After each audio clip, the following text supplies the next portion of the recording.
day at the office? Backache from bending over a hot stove all day? Want to get away from it all? We offer you Escape.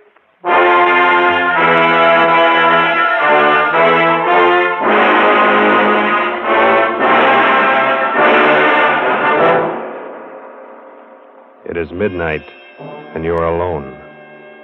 Suddenly the room is plunged into darkness. You sit frozen with terror, because something is there behind you. Something you feared would come.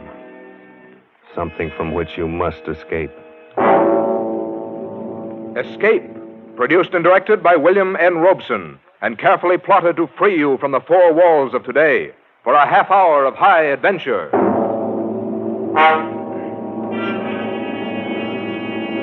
Tonight, we escape to London and a world made strange and terrifying by the workings of an ancient barbaric curse, as Montague R. James tells it in his weird story, Casting the Runes.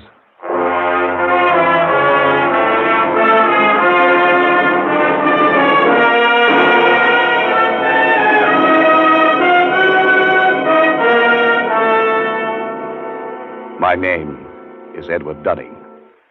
I'm a scientist. I'm used to dealing with facts, not fairy tales. I'm regarded as Britain's leading authority on medieval life. And as such, I've studied much of the ancient fears and barbaric superstitions of those times.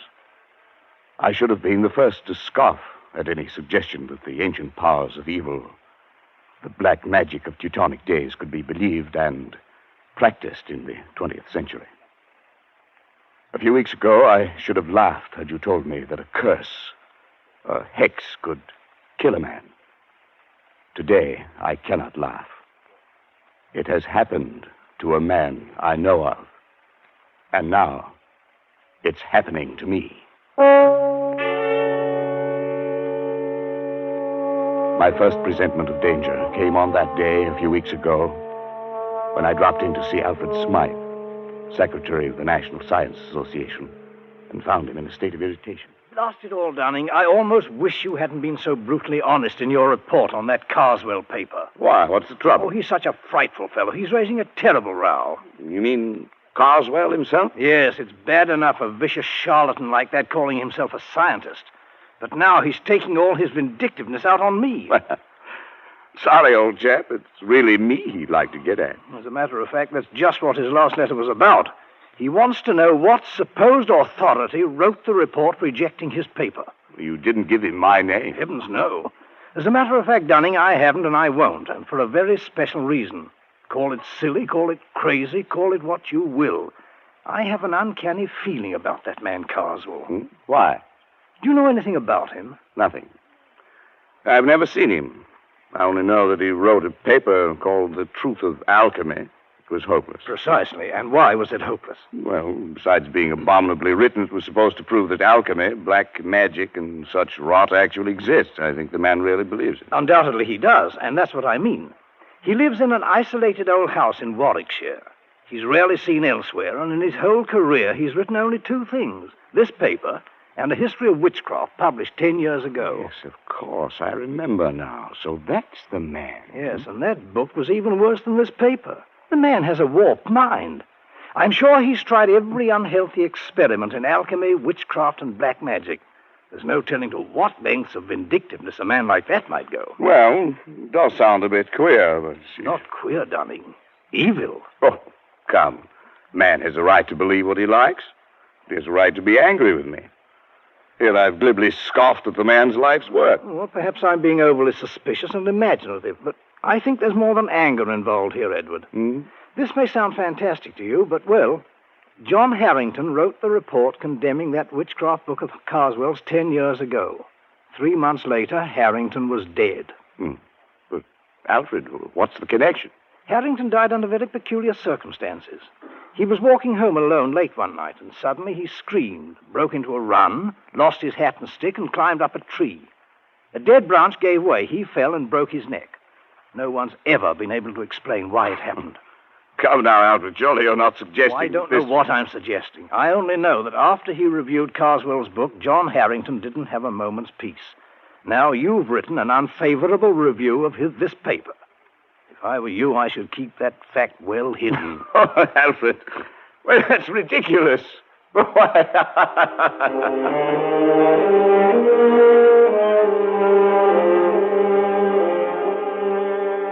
Yes, I laughed at Alfred Smythe's fears. How could I have known then that I was to feel the same terror, the same agonized fear which gripped the heart of John Harrington as he crouched, panting, on the branch of a tree, with another moment or two of life, while beneath him the thing came closer and closer. I'd almost forgotten the incident when, a few nights later, I was riding home on a late train. I was half drowsing in my seat, barely keeping awake by looking idly at the car card advertisements.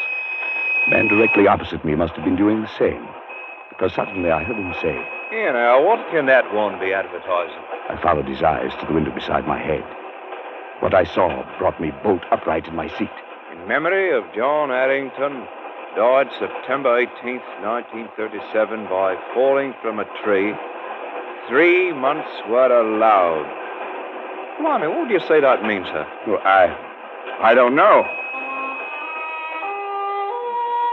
But I did know.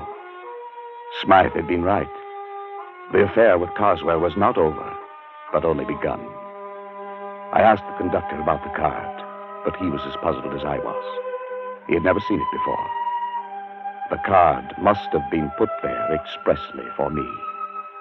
That meant that Carswell knew it was I who had reviewed his paper. How had he found out? I got the answer the next day. I was in the select manuscript department of the British Museum doing some research in the quiet, almost deserted room. I'd been working steadily for an hour, oblivious to my surroundings, when suddenly, just at my shoulder, I heard a voice. "Edward Dunning, you are allowed 3 months. I swung around in my seat. There was no one within 20 feet of me. I sat for a moment, shaken, and then I stooped to pick up the papers I had brushed to the floor. I straightened up to find a stout, elderly gentleman standing in front of me. Excuse me, sir. Yes? May I give you this paper? I think it should be yours. Oh, yes, so it is. I thought I had them all. This one seemed to have slid across the floor. Thank you very much. Not at all, sir. Good afternoon. He walked slowly away and out of the door. A kindly, stout old gentleman. But there was something about him that made me feel strange. I went over to the attendant. Yes, Mr. Dunning? Did you notice that gentleman I was just speaking to? Oh, yes, of course. Can you tell me his name? Why, that's Mr. Carswell. As a matter of fact, he was asking about you only the other day. Asking about me? Well, he asked who were the great authorities on medieval science. Of course, I told him you were the only one in the country. Oh, I see. Would you like to meet him, Mr. Dunning? I'll see if I can... No. No, thank you.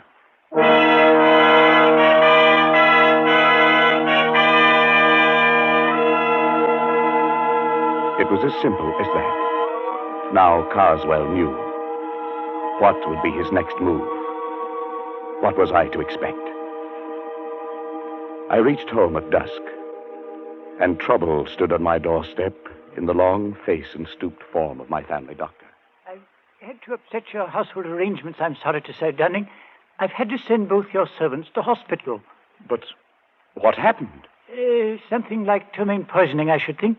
It's nothing serious. Well, what could have caused it? Well, that's the rather odd thing. They tell me they bought some shellfish from a hawker and headed for lunch. I've made inquiries, but I can't find that a hawker called at any other house on this street.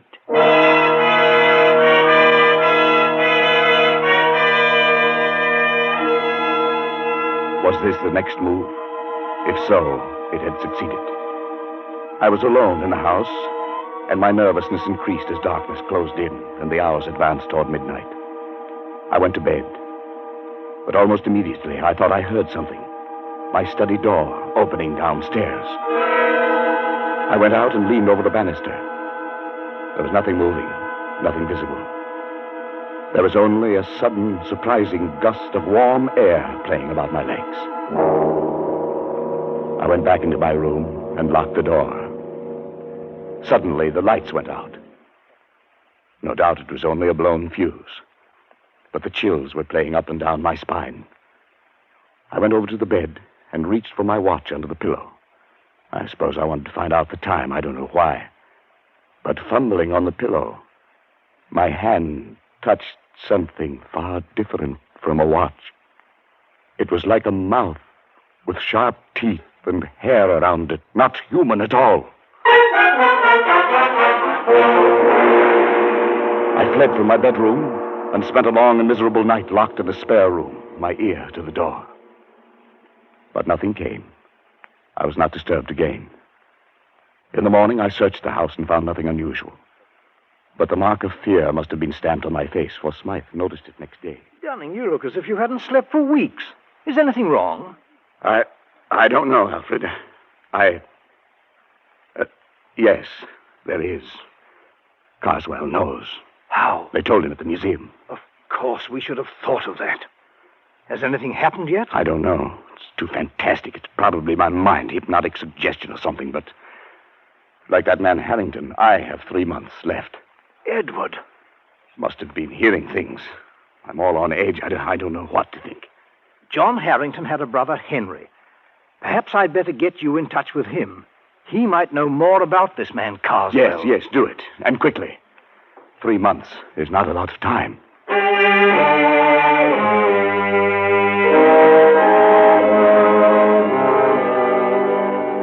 It was arranged.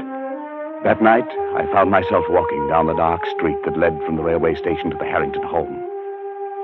It must have been along this same street that John Harrington had walked that last night. Where he had broke and run, it must have been one of these trees bordering the lonely road in which he had spent his last horrible moments. The way was dark, and there was no living soul in sight. And suddenly, complete terror gripped me. Somehow I knew that I was being followed. At first I only felt it, and then I heard it. I walked steadily on for a moment, my stomach like ice. It was getting louder, coming closer. Unconsciously, my step quickened. I could barely control myself. I wanted to scream and run. The thing came closer, closer.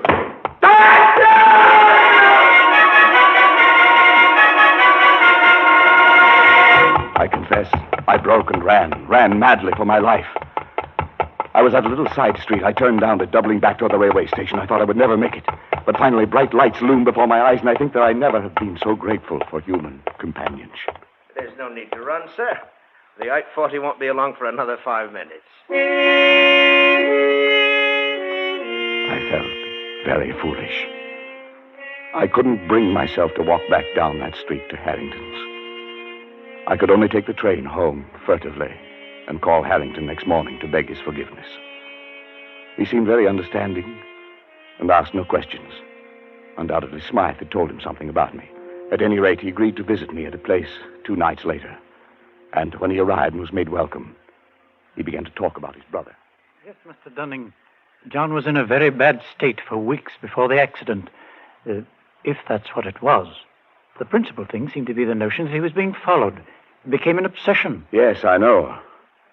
I don't think his death was an accident. Then perhaps you can explain it? No.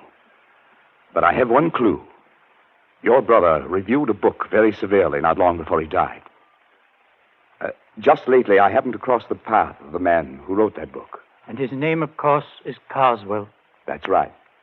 Well, as far as I'm concerned, that does it. Before he died, John was beginning to feel, much against his will, that Carswell was at the bottom of his trouble. Why? Well, it doesn't make sense. None of this does. But tell me. My brother liked music. He went to all the concerts in town, and he made a hobby of collecting the programs.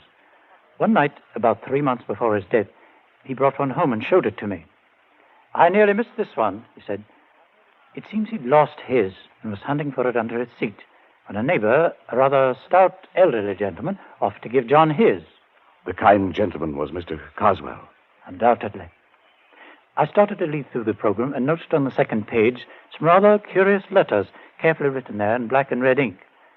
Neither of us could make much of it, except that the letters seemed to be runic. Runes. Runes, of course. Well, John thought it might be important, and debated whether he shouldn't try to return the program to the stout gentleman. But just then the door blew open, and a gust of air, of strangely warm air, blew into the room. In a flash, it took the program and blew it straight into the fire. Yes, your brother was right. He should have returned it. Well, there was nothing to be done then. No, perhaps not. But do you know what runic letters mean? Well, they're old pre-Druid script, I believe. The kind of writing the barbaric tribes used long before the Romans invaded Britain. Yes, that's right. Casting the runes, they used to call it in the old days. Casting the runes. What do you mean? Well, it was a curse, a hex. In primitive England, people thought by casting the runes, that is, handing a person a piece of paper with certain runic letters on it, that you could put that person out of the way, destroy him. It's an old superstition. And the only way to lift the curse was to return the paper to the one who gave it to you. To give it back without his knowing it. Well, I don't believe that kind of nonsense. Neither do I. Then what was it that killed John? I don't know. Perhaps his fear of the runes, perhaps brooding about it, becoming neurotic, thinking he saw things and heard things and touched things that weren't there. Perhaps his own mind drove him to death. And what's the difference once you're dead? No difference at all. Casting the runes. Oh, it's rubbish. Yes, of course, but... Good heavens. What is it? I just remembered that day at the British Museum. He cast the runes on me.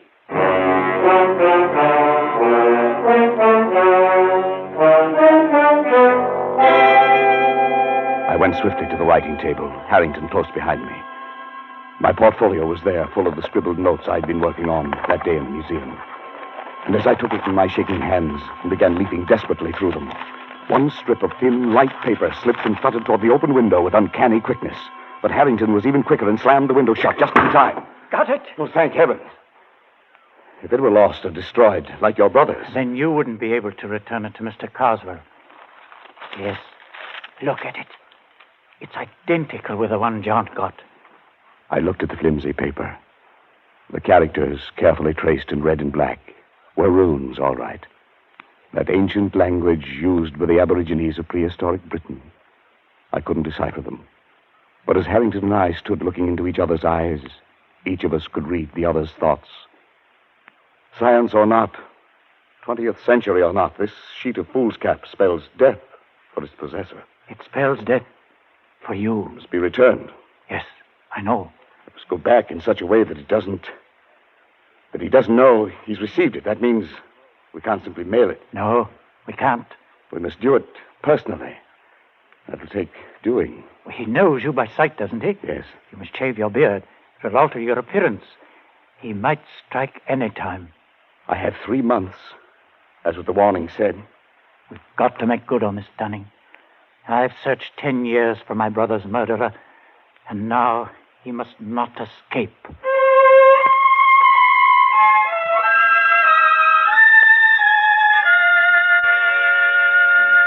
I dare not go near Carswell, so Harrington volunteered to keep a watch on him, to let me know when our chance came to return the runes, if it was ever to come.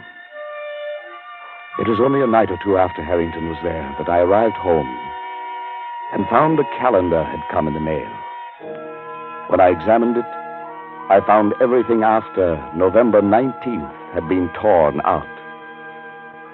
The next night, I had another envelope of the mail.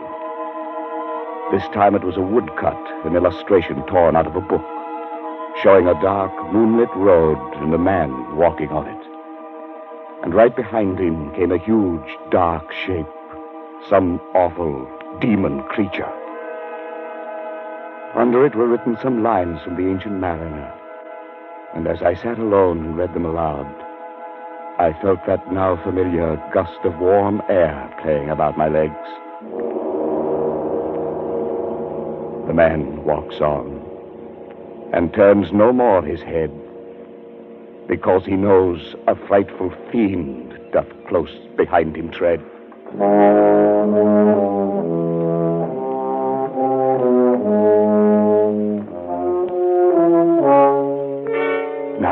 I knew the face of my terror, and it was with me always.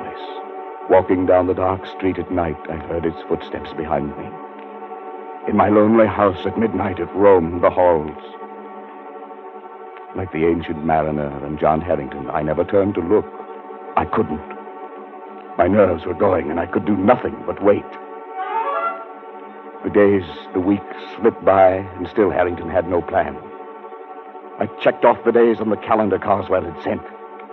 Now there were 8 days remaining, then 6, then 3, 2, 1. It was the evening of the 18th. My last day on Earth was to begin at midnight. I was sitting alone in my living room, bathed in perspiration, fighting to keep my nerves in check. Suddenly, I felt that warm gust of air. I listened. There were soft footsteps. A shadow seemed to cross the hall door. And then the footsteps blended into a loud banging. No, not yet! I've still got 1 day more! Not yet! No! Dunning, it's me. Oh, thank heaven. Harry. What's the matter, man? What is it? It was you knocking on the door. Your footsteps. Yes, of course. Oh, thank heaven. I thought I... Look, man, you've got to pull yourself together. It's tonight we have our chance. What chance? Carswell leaves Victoria Station by boat train tonight at 10. I'll get on with him there. You take the car I brought and drive to Croydon. Get on the train there. And be sure to bring the paper. Yes, I have it. You've shaved already. Good. Everything depends on his not recognizing you. It's Harrington. Suppose he changes his mind. Suppose he doesn't take that trip. My time runs out tomorrow. He'll be there, and you'll do it. You'll do it well. You've got to.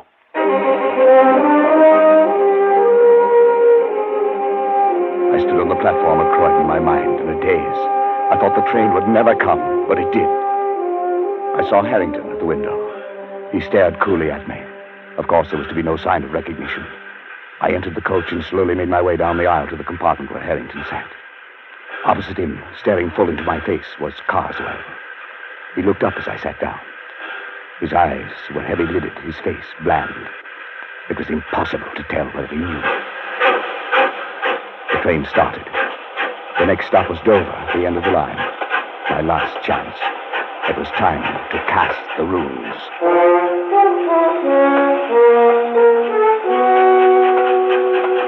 It was a strange ride. Carswell and I seated face to face, staring into each other's eyes. Harrington off to the side, pulling at his face with twitching fingers. If I could have only had a few whispered moments with him to plan our strategy, but that was impossible. The moments dragged tortuously. No one moved. Then, suddenly, Carswell leaned forward. I beg your pardon, sir. Haven't we met? Met? Well, I don't think so, sir. Not unless you're in the plumbing business. Plumbing? No, hardly. I hadn't planned it that way. The words, the accent, just seemed to come by themselves. And Carswell sat back, an enigmatic expression on his face. I wished desperately to know what he was thinking. Then suddenly he got up and went out into the corridor. Was this my chance? I was about to slip over to his bags to see if there were ways to secrete the rooms within them, when I caught Harrington's eye and read a warning in them. Carswell from the corridor was watching, waiting to see if we recognized each other. I muttered a prayer of thanks I hadn't moved. Carswell came back and took his seat. As he did so, wild, exultant hope surged up in my throat, for something slipped off his seat and dropped noiselessly to the floor. It was his ticket case, and he didn't see it. It was a small cardboard ticket case with a pocket on the cover. If I could just get to it and slip that tiny piece of paper into that pocket. For 15 agonizing minutes, I sat there and stared at it. If only Carswell would go out. But he sat stolidly staring straight ahead. We were coming into the outskirts of Dover, the train slowing down. Suddenly, Harrington stood up, reached up to the rack above Carswell to get his coat and bag. I stared at him blankly for a moment, surprised by his sudden clumsiness. And then I realized what he was up to. The bag, the coat, a briefcase all came tumbling down upon Carswell. What the devil? Oh, I say I'm sorry. I'm terribly sorry. Clumsy fool, you might have injured me. What were you trying to do? Well, It was my only chance. Carswell stood facing Harrington. I reached down, got the ticket case, and with trembling fingers slid the paper into the pocket. He turned sharply to me, and I extended the case toward him. Excuse me, sir. Is this yours? Yes, it's my ticket case. Where'd you find it? Here on the floor. Must have dropped off when... Yes. I'm much obliged to you, sir. Not at all. Not at all. He looked at me fiercely, his rage at Harrington still twisting his face into a devil's mask. Then he glanced briefly into the ticket case and put it into his pocket.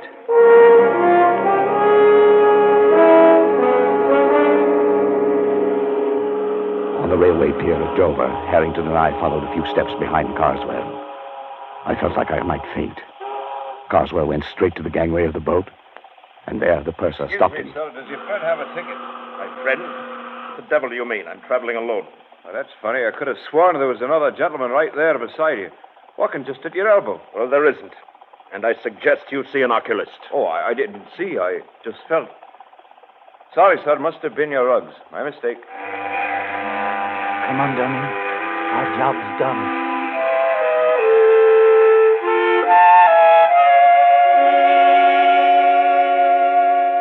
I didn't sleep that night. I lay awake and listened. But there were no footsteps, no warm gusts of air, nothing to disturb me. All day I felt remarkably free, although this was to have been my last day on Earth. But only just now, when Harrington came in, could I really relax. Oh, Dunning, have you seen the afternoon paper yet? I know, not yet. Well, here, look at it. On the second page. There. Abbeville, France. An English traveler examining the front of St. Wolfram's Cathedral today was struck on the head and killed instantly by a stone falling from the scaffolding.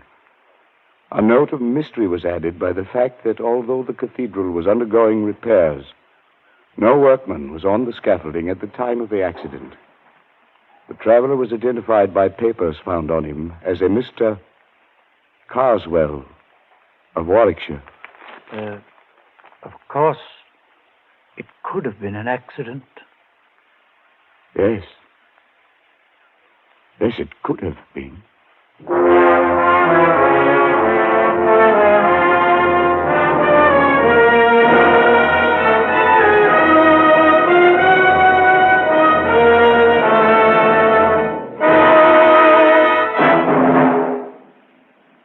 Escape is produced and directed by William N. Robeson, and tonight brought you Casting the Runes by Montague R. James, adapted for radio by Irving Ravitch and John Dunkel, with John McIntyre as Edward Dunning, Jan Wolfe as Harrington, and Bill Conrad as Carswell.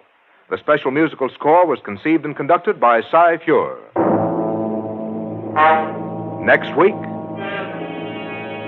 you are trapped in a hidden valley, high in the Andes, walled in by sheer rock precipices, and surrounding you, closing in on you, is a band of blind men who want your eyes.